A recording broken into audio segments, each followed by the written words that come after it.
two great shot blockers, rim protectors. Jaren Jackson will be able to pull AD from the rim. AD doesn't really like to guard a three-point shooter, so I think something to watch there is Jaren Jackson trailing into the three. AD will usually retreat back to the paint, and that's something that he's going to have to be aware of when he's when he's matched up with Jaren Jackson. If he's retreating to the paint, Jaren Jackson loves the step-in three. He loves the trail three, and he knocks it down. That could hamper them. On the flip side, Ja Morant loves to get to the paint. You got a shot blocker like AD at the rim. You got Jared Vanderbilt mucking stuff up. LeBron's mucking stuff up. The Lakers is absolutely great at guarding the paint with the length that they have on their team. That can make things a little tough for the Grizzlies. As far as, I'm sure the Grizzlies will probably match Dillon Brooks up with LeBron James. Like I said, Bron is Bron. Bron's going to do what Bron does. X factors in this series. They'll need a better D-Lo. But they've shown you tonight that they can win without D-Lo playing well, as long as Dennis can play well, and I think Dennis will continue to play well. He's been playing well. X factors. Malik Beasley has to show up. The Lakers will need some outside shooting. The Memphis Grizzlies are very good at protecting the paint as well.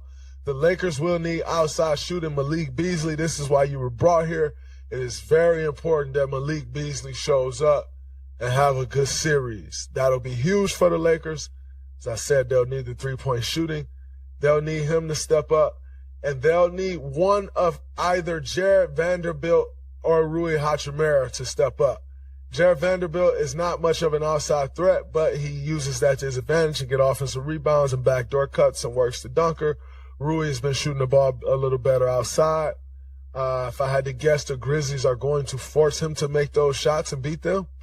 But yeah, I think this will be a good matchup. They're starting off Sunday in Memphis. I expect LeBron to get the tempo of the game where he think they should have the tempo and not just try to get up and down with that young Memphis team. I can't foresee them doing that. I can see Bron being very methodical about his approach and what he's always done against young teams, even dating back to his Cleveland days. If you want to think back to that Boston, I know Jackson here remembers it very well, where Boston was up 3-2 going into game 6 and 7, and Bron played 47 minutes or 46 minutes in game 6. 48 minutes in game 7 and walk them down very methodically. And so I expect to see some more of that from Bron to try to slow down the young, fast Memphis Grizzlies. But it's going to be a very, very, very, very tough series for both teams. Like, it won't just be tough for Memphis. As far as the Lakers go, it won't be easy for the Lakers. Like, it'll be tough for them as well. So I think it's a very tough series.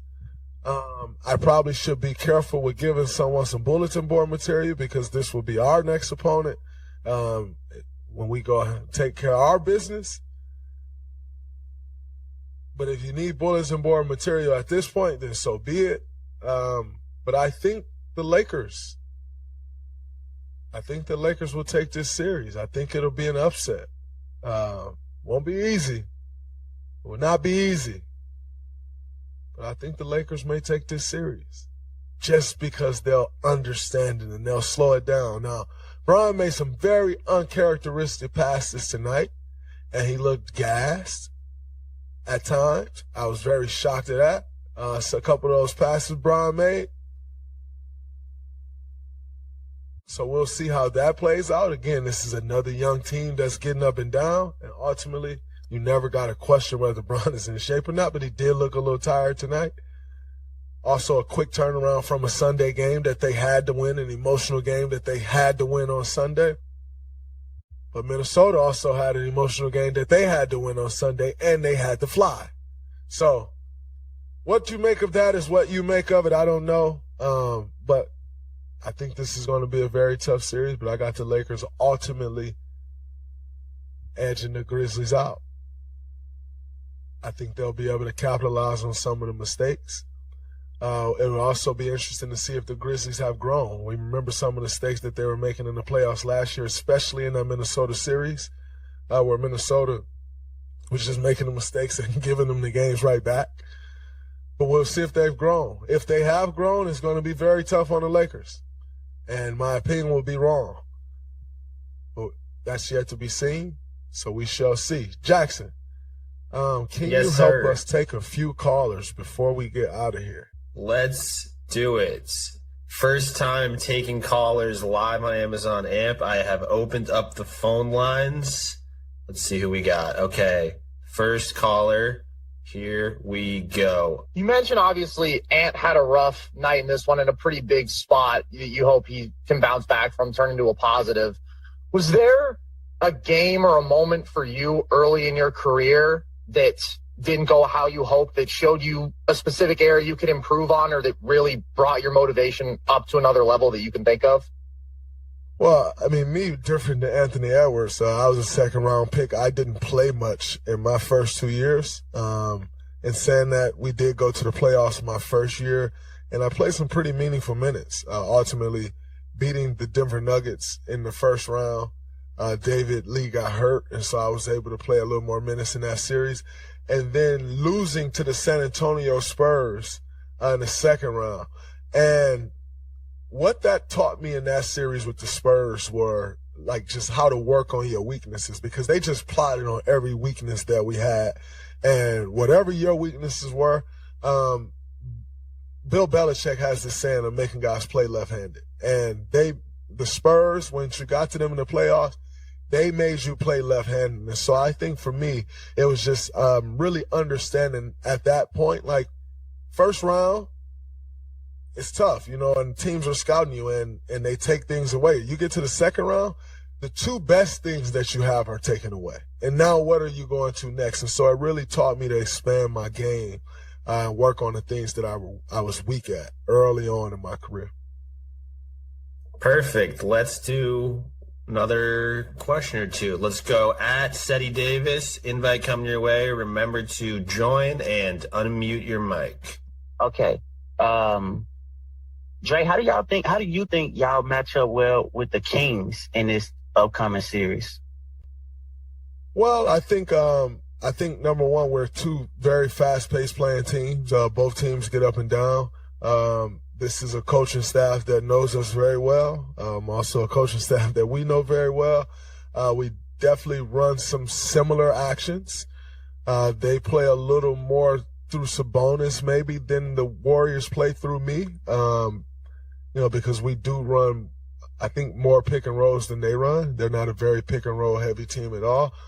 And then you got the NorCal, the battle for NorCal. It's been a long time since this game has mattered. And when I say this game, I mean Dubs versus the Kings, other than for little bragging rights out here in the Bay Area or, in NorCal.